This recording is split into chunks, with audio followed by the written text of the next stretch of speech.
Lider al SS-ului, eșalonul de protecție al lui Adolf Hitler, al doilea om ca importanță în Germania în timpul celui de-al doilea război mondial după Hitler, bineînțeles, arhitectul soluției finale din timpul Holocaustului, Heinrich Himmler. Himmler s-a născut într-o familie catolică conservatoare de clasă mijlocie din München, Germania, la 7 octombrie 1900. Familia era înstărită, dar nu bogată și deținea o măsură de prestigiu în comunitatea locală. Himmler a fost al doilea dintre cei trei fii ai lui Gebhard și Anna Marie Himmler. În 1913, familia lui Himmler s-a mutat la Landshut, un oraș situat la aproximativ 40 de mile nord-est de München, după ce seniorul Himmler a preluat postul de asistent director al gimnaziului din Landshut. Gebhard fusese anterior un tutore al prinților regal Wittelsbach. Această legătură a dus la marea onoare de a avea prințul Henrik de Bavaria ca nașul lui Henrik. În timpul primului război mondial, Himmler a visat să servească pe front ca ofițer și, folosind legăturile reticente ale tatălui său, a părăsit liceul pentru a începe pregătirea la 1 ianuarie 1918. Cu toate acestea, la 11 ianuarie 1918, înainte ca pregătirea lui Himmler să fie completă, Germania a semnat armistițiul care avea să pună capăt primului război mondial. În următorii 2 ani a slujit în diferite organizații paramilitare care se aflau în marș împotriva democrației, rușinosului tratat de la Versailles și dictatura marxistă. Tânărul Himmler fusese frustrat că nu a putut să lupte în prima linie în timpul războiului și, lipsit de orice direcție, a căutat o cauză pe care să o poată îmbrățișa și un lider pe care îl putea respecta. În 1922, Himmler a fost obligat să se angajeze ca asistent agricol într-o fabrică de îngrășăminte, dar în 1923 a renunțat la slujbă și s-a alăturat partidului nazist, căruia i-a dedicat carieră.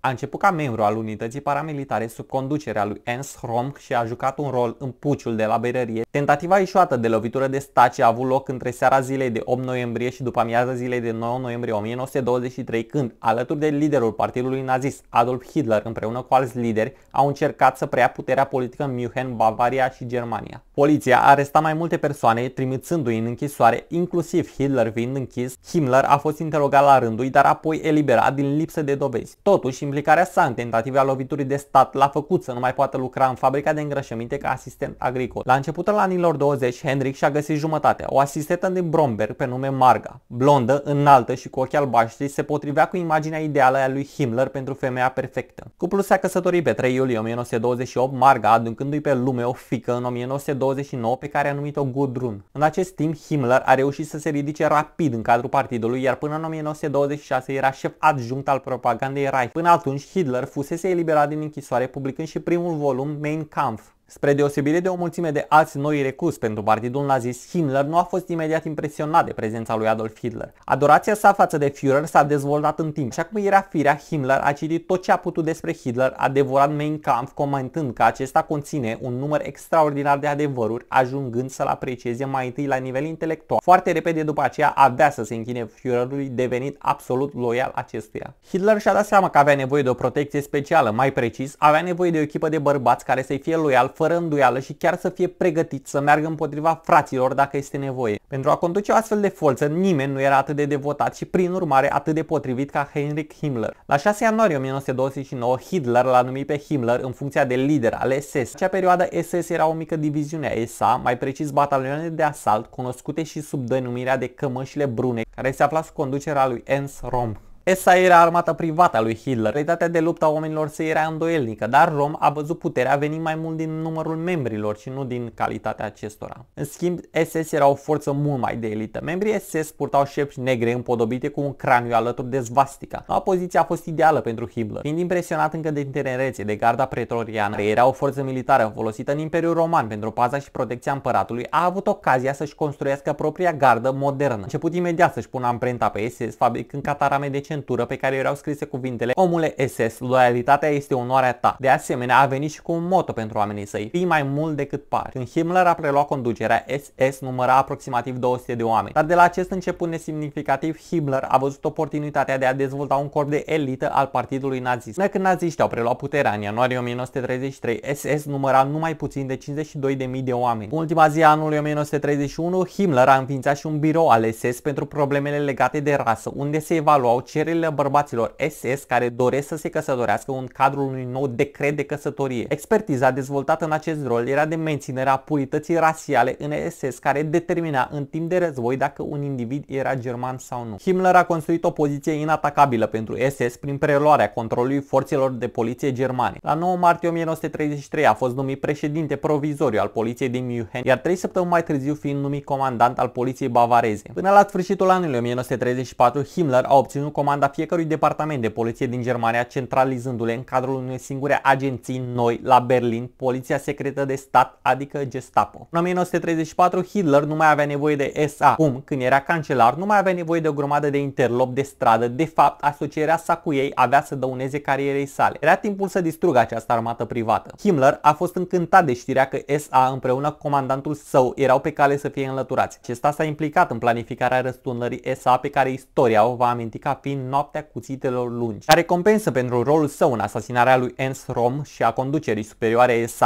Hitler a anunțat că SS era o organizație independentă și Himmler era subordonat lui Hitler în noua sa calitate de Führer al Germaniei. Această poziție i-a plasat autoritatea în afara constrângerilor legale ale statului german. Relația de comandă dintre Hitler și Himmler a stat la baza imensei puteri pe care Himmler a acumulat în timpul celui de-al doilea război mondial. Himmler și-a extins autoritatea în timpul războiului. La 7 octombrie 1939, la scurt timp după ce Germania a cucerit și a împărțit Polonia cu Uniunea Sovietică, Hitler l-a numit pe Himmler comisar al Reichului pentru consolidarea etniei germane. Organizațiile aflate sub comanda lui Himmler au avut ultimul cuvânt cu privire la cine era german, unde ar trebui să locuiască etnicii germani și ce populații ar trebui mutate sau anihilate pentru a face loc coloniștilor germani. În iulie 1941, Hitler a extins autoritatea lui Himmler. Responsabilitatea exclusivă a lui Himmler a autorizat Einsatzgruppe și alte unități SS și de poliție mobilă să inițieze și să direcționeze uciderea în masă a evreilor, a oficialilor sovietici și a romilor. Cu acordul lui Hitler, SS și-a asumat rolul de lider în planificarea și implementarea soluției finale a problemei evreiești, precum și alte operațiuni de anihilare din Reich potriva romilor și a persoanelor cu dizabilități. În ciuda aparențelor în exterior, Himmler nu a fost la fel de puternic față de toată lumea în al treilea Reich. Cel mai important și cel mai puternic rival al său din ultimul an de război a fost Martin Bormann, secretarul lui Hitler și șeful cancelariei partidului nazist. La fel, Albert Speer, ministrul armamentului și al producției de război al Reichului, a deținut o mare putere în ultimii ani de război, în ciuda protestelor sale postbelice de neputință față de SS. Când Hitler a invadat Rusia în 1941, Himmler a furnizat echipele de acțiune care urmau armata regulat pe măsură ce cucerea țara. Slujba lor era să scoată pe toți evreii, asiatici, comuniști și țigani. Himmler s-a asigurat că oamenii săi țin evidențe meticuloase ale activităților lor. Unul dintre comandanții de echipă a înregistrat 90.000 de crime în doar câteva luni din 1941. A fi nevoit să ucizi atât de mulți oameni în fiecare zi s-a dovedit a fi o provocare din punct de vedere psihic pentru soldații care își fac treaba. Desigur, în mintea lui Himmler nu se punea nicio întrebare în legătură cu moralitatea crimelor sau corectitudinea din punct de vedere social și politic. Două reguli simple erau în mintea SS-ului său. În primul rând, Führerul are întotdeauna dreptate, iar în al doilea rând, scopul scuză mijloacele. L-a prezentat exterminarea în masă ca o misiune seculară monumentală pe care oamenii săi erau privilegiați de a o îndeplini. După ce a urmărit personal execuția a 200 de evrei lângă Minsk, el a spus că blestemul marelui om este să pășească peste cadavre. În vara anului 1941, Himmler l-a chemat pe comandantul lagărului de la Auschwitz, Rudolf Höss, la o întâlnire la Berlin. El l-a informat că Führerul a ordonat soluția finală la problema evrească. Höss și Adolf Eichmann urmau să organizeze genocidul, dar Himmler era omul responsabil. Sub privirea atentă a lui Himmler, lagărele de concentrare cu Auschwitz ca model au devenit fabrici de moarte incredibil de eficiente. Himmler a făcut o vizită personală la Auschwitz în 1942. A comentat ce a văzut semn pentru comandantul taberei Höss că era fericit cu ceea ce văzuse. Himmler a continuat să inspecteze restul taberei, în care Höss se plângea de condițiile mizerabile și pericolele bolilor pentru oamenii săi. Himmler l-a oprit în mijlocul propoziției și a declarat: vreau să mai aud despre dificultățile tale. Pentru un ofițer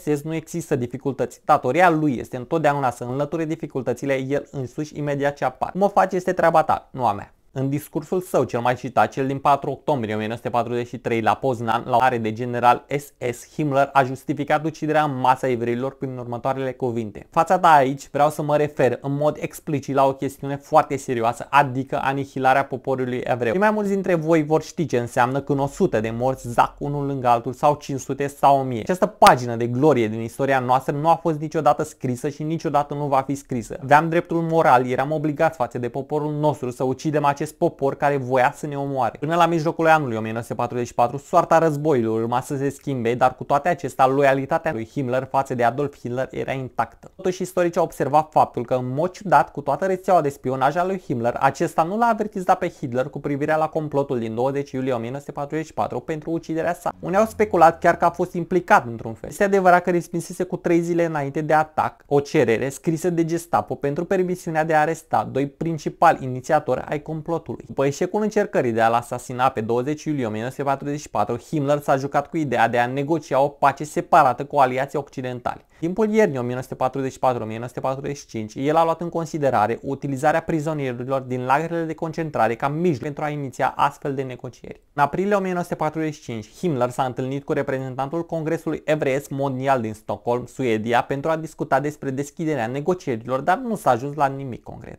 3 zile mai târziu, Himmler a purtat discuții cu diplomatul suedez Contele Bernadotte. Aici a prezentat o ofertă surprinzătoare, spunând că pentru a-i salva pe nemți din plină forța unei invazii ruse, era pregătit să predea frontul occidental, dar nu frontul estic. Știrea ofertei a ajuns la Hitler în Berlinul înconjurat în noaptea de 28-29 aprilie 1945. Hitler ar fi putut accepta trădarea de la oricine altcineva, dar nu de la loialul său Himmler. El a numit-o cea mai monstruoasă trădare din istoria lumii, comandând imediat arestarea lui Himmler. Dar în câteva zile Hitler a murit sinucigându-se în buncărul său de teamă de a nu cădea în mâna rușilor. Pe 22 mai, odată ce războiul s-a încheiat, iar Germania era sub ocupația aliaților, o patrulă britanică a oprit un grup de bărbați cu aspect zdrențuit în afara Hamburgului. Unul dintre ei le-a spus că se numea Heinrich Hitzinger și apoi le-a arătat acte de identitate falsificate. Era îmbrăcat ca un soldat german obișnuit. Cei 7 bărbați erau de fapt Himmler, bodyguardul său și ajutoarele lui. Gărzile britanice au luat grupul în custodie și l-au plasat într-un lagăr de prizonieri. Nu a durat mult până când Himmler s-a supărat față de tratamentul obișnuit pe care îl primea ca soldat capturat. Câteva zile a cerut audiență la comandantul lagărului. Așteptând să fie tratat cu o nouă demnitate, Himmler și-a anunțat adevărata identitate. Dar în loc să fie respectat pentru poziția sa de al doilea om nazist în stat, aceștia l-au tratat cu dispreț. El a fost forțat să se dezbrace complet și a fost supravegheat 24 de ore pentru a preveni sinuciderea. A doua zi, Himmler a fost adus în fața comandantului lagărului pentru interogatoriu. În gură ascunsese o fiolă de otravă care fusese eliberată tuturor liderilor naziști pe care o purtau mereu cu ei. A ordonat o percheziție corporală și când un medic a încercat să examineze gura lui Himmler, a mușcat fiola. Panicii furioși au încercat cu disperare să elimine otrava din sistemul său, dar în zadar. 12 minute Himmler era mort. Asta a fost tot, nu uitați să dați like și să vă abonați, iar dacă vă place acest videoclip, nu uitați să-l împărtășiți și cu prietenii voștri pentru că mă ajută foarte mult și mă motivează să continui. Până data viitoare, eu mă duc, la revedere!